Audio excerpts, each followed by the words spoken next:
You ready? Good afternoon, class. This is Cari Book. No. Good afternoon, class. This is Cari Book, and my demonstration today is on how to saddle a horse. There's only a few things you need when you saddle a horse, but the first and most important is a horse. And this is my buddy Crawford, and he's going to help us out today. The next thing you're going to need is a saddle pad. You're going to need a saddle, a bridle.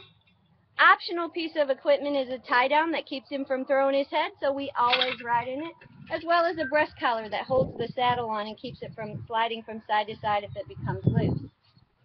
The last two items you're going to need is a brush and some fly spray. The first thing you need to do, step one, is brush out the horse's back. Make sure there's nothing between you and the saddle pad, because if there's burrs or clumps of dirt or anything, neither one of you are going to have a very good ride. After you've brushed him out, you want to give him a spray with fly spray. Just like mosquito repellent for us, it keeps the flies, the deer flies, the ticks. It just kind of keeps them away from him, and you both have a better time. This is your saddle pad. On your saddle pad, there's a leather spot. That is the front of the saddle. It goes on the back of your horse.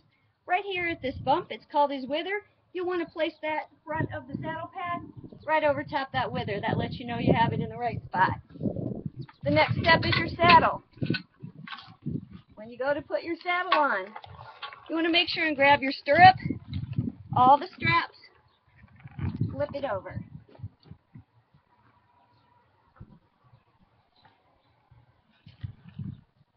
Your next step is to grab that breast collar that I told you is my safety feature.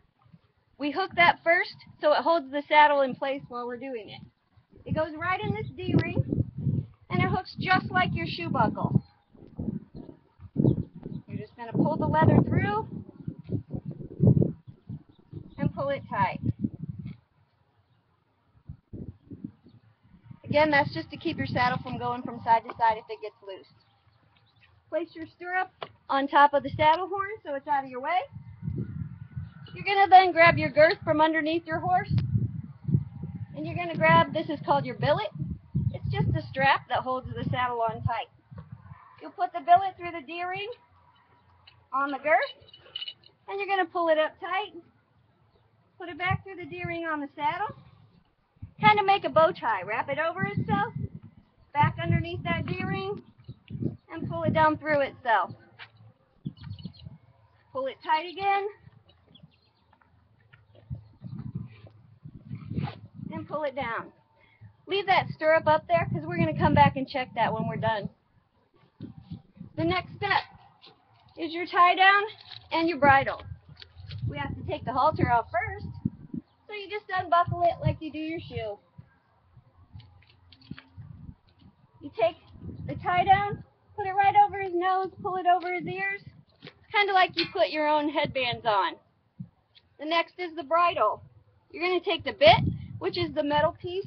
This is your steering wheel. It makes him go where you want him to. Put it in your hand, place it between his teeth. He'll open his mouth. You put it up over his ears again, just like you would a headband.